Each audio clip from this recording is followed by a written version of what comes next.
గౌరవ జిల్లా పార్టీ అధ్యక్షులు పెద్దలు శ్రీ ధర్మాన కృష్ణదాస్ గారికి, శాసనమండలి సభ్యులు పెద్దలు దుబాడు శ్రీనివాస్ గారు, శాసనమండలి సభ్యులు పెద్దలు నత్త రామారావు గారు, పార్టీ సహచరులకు, పాత్రికేయ మిత్రులకు నా హృదయపూర్వకమైన నమస్కారాలు తెలియజేస్తున్నాను. చంద్రబాబు నాయుడు గారు ప్రభుత్వానికి ప్రజలు ఈరోజు పట్టం కట్టారు. తెలుగుదేశం ఎన్డీఏ కూటమికి జనాలు భారీ ఎత్తుగా మ్యాండేట్ అందించారు. మేము దీన్ని స్వాగతిస్తున్నాం వైఎస్ఆర్ పార్టీగా.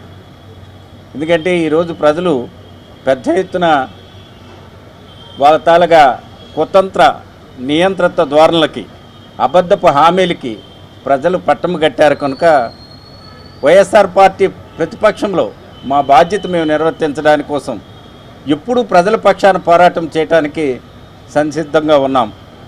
ప్రజలే మాకు మార్గదర్శకులు. ఈ రాష్ట్రంలో జరుగుతున్న ఒక విధ్వంసకాండ ఈరోజు చూస్తున్నాం.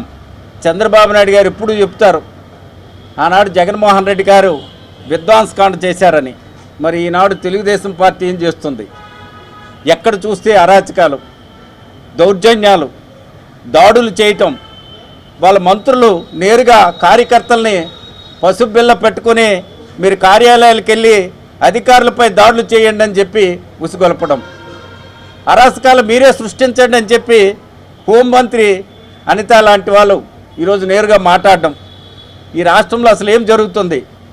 మరి పవన్ కళ్యాణ్ గారు ఒక మాట చెప్తున్నారు, ఎక్కడ మాట్లాడుతున్నా మేము ప్రతీకార చర్యలు చెయ్యము, పాలన ప్రజల వైపు నడిపిస్తామని చెప్తున్నారు.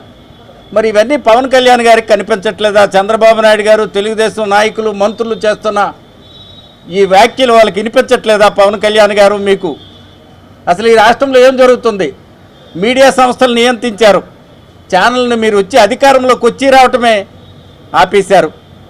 ఈ నెలలో ఇవ్వాల్సిన సంక్షేమ పథకాలు, అమ్మఒడి, రైతు భరోసా, విద్యా దీవెన, మరి ఇలాంటి పథకాలు ఈరోజు 5 పథకాలు ఈరోజు నేరుగా ప్రజలకి, మత్స్యకార భరోసా, ఇలాంటి పథకాలు ఈరోజు ఈ నెలలోనే ఇవ్వాల్సిన పథకాలు మీరు ఇవ్వకుండా ఆపేశారు. మీరు చెప్పిన సూపర్ 6 పథకాలు ఒక్కటి కూడా అమలు చేయలేదు. మీరు అధికారంలోకి వచ్చి పాలన ప్రారంభించి ఫస్ట్ మీరు చేస్తుందంట వైఎస్ఆర్ పార్టీని భూస్థాపితం చేయాలా, జగన్మోహన్ రెడ్డిని అంతమొందించాలా, ఈ రాష్ట్రంలో నియంత్రణ పాలన అమలు చేయాలా, ఈ రాష్ట్రంలో సామాన్యుడికి పాలన దగ్గరగా లేకుండా చేయాలని మీరు నియంత్రణ ధోరణితో పనిచేస్తున్నారు. జగన్మోహన్ రెడ్డి ఈవేళకు కూడా నిజాయితీగా ప్రజల పక్షా నుండి తన సొంత నియోజకవర్గమైన పులివెందులు వెళ్ళి ప్రజలకు మనోధైర్యాన్ని ఇచ్చి మేమున్నాము, ఈ రాష్ట్రంలో ప్రతి ఒక్క వైఎస్ఆర్ పార్టీ కార్యకర్త, స్థానిక సంస్థల్లో 99% సర్పంచ్ గాను, ఎంపీటీసీ గాను, ఎంపీపీ గాను, జడ్పీటీసీ గాను, మున్సిపల్ కౌన్సిలర్ గాను, మున్సిపల్ చైర్మన్ గాను, మేయర్ గాను, ఈ రాష్ట్రం నలుమూలల ఏ దిక్కెళ్ళినా సరే వైఎస్ఆర్ పార్టీ నాయకులు ఈరోజు స్థానిక సంస్థల ప్రజాప్రతినిధులుగా ఉన్నారు.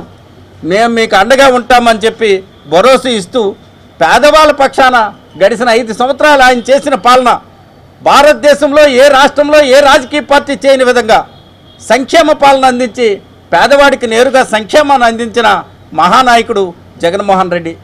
ఈవేళ చంద్రబాబు నాయుడు గారు ఆ పాలన మీరు ఒకసారి మీ అనుభవంతో ఒకసారి జ్ఞాపకం తెచ్చుకోండి. జగన్మోహన్ రెడ్డిలా మీరు పరిపాలించండి, పేదవాళ్ళకి నేరుగా సంక్షేమ పాలన ఇవ్వండి. మీ పాలన అంతకంటే మెరుగ్గా, జగన్మోహన్ రెడ్డి కంటే మెరుగ్గా మీరు పరిపాలిస్తే ప్రజలు హర్షిస్తారు.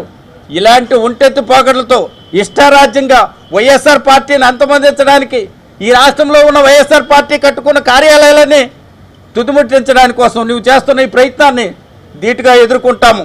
ఈ జిల్లాలో మీరు ఏమైనా ఆటవిక రాజ్యాన్ని ఏలడానికి మీరు సాహసిస్తే ఎట్టి పరిస్థితుల్లో మీకు ఆటలు సాగనివ్వకుండా ధైర్యంగా ఎదుర్కొని దేనికైనా సిద్ధపడి మా ఇదేంటో మేము ప్రజల పక్షాన్ని చూపిస్తామని ఈ సందర్భంగా తెలియజేసుకుంటున్నాను. Thank you.